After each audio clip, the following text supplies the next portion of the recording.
The 2018 legislative session will likely be remembered more for how it handled or didn't handle sexual harassment issues than for any laws that were passed.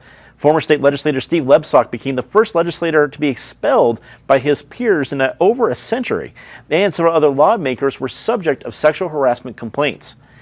David, I'm sure there were a lot of big important laws that were passed in the legislature this year, but I know the headlines that we talked around this table, as I looked at all of our past scripts, a lot of them had to deal with the various sexual harassment issues, whether it was Lebsock or Randy Baumgartner in the Senate or everything else. What do you think comes out from that experience in 2018? That the media sometimes undercovers substance and overcovers personalities. What?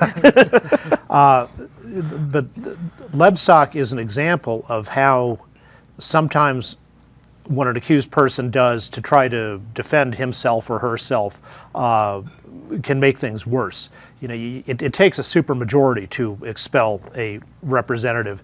I'm not sure that supermajority existed, based on stuff about they have what's called the sign or die party at the end of the legislative session, and each party goes out and gets stupid drunk, and some of the accusations against Lebsock came out of stuff he said there.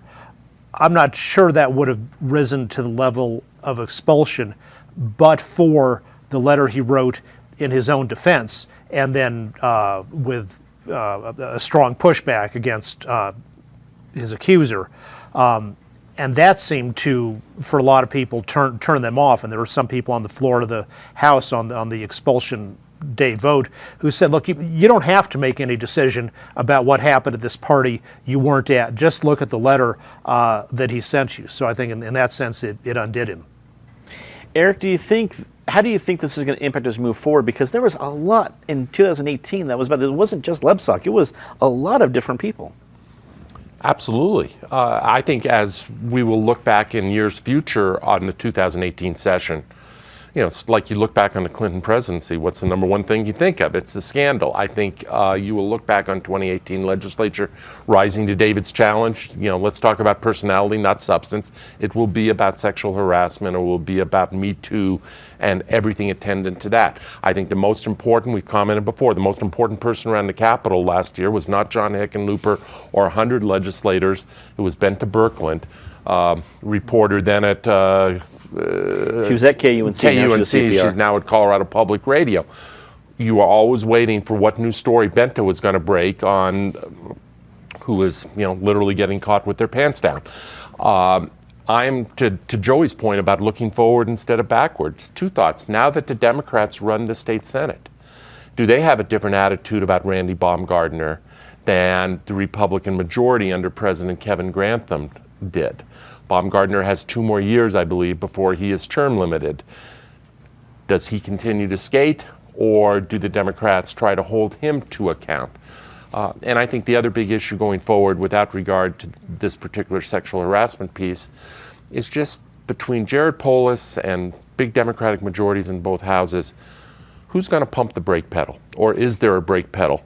Or does the full Democratic agenda, now that they think their majorities are not tenuous but rather permanent, are they just going to go all in for every issue that makes Democratic hearts go pitter-patter?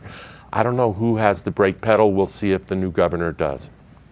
Joey, you were there. You got to see what the palpable difference in the 2018 legislative session compared to previous ones. How would you describe it as we look back at this year? It was terrible. It was just absolutely awful. I've been doing this for a long time. I've covered legislatures in 4 states, and I've never seen anything like it. We work on a collegial level, and the building runs on relationships. And last session, those relationships were fractured. And I'm interested to see what happens going forward. I say Democrats have to act strongly, or what they did last session starts to look awfully political. We had 6 people that were charged with acting inappropriately. And, some of them seemed a lot more severe than others. Lebsock, the Baumgartner situation, they had an expulsion vote on him, but it didn't pass. And then more allegations came came out immediately after that expulsion vote on Baumgardner. So, they worked all during the op session on a policy. Now they have to enact that policy. But we also have to see what this means for women in the legislature. I know there were a lot of women, lobbyists and legislators who were concerned that women have worked so hard to have a seat at the table. Does this invite the rise of the old boys club? So again, we don't know, we know what the first chapter is, but we don't know how this story ends, and we don't know if it has a happy ending for women. Let's hope it does. Patty, as you look back at 2018, was it the house cleaning or reckoning that was needed, or just a mess that we're likely to see get messier?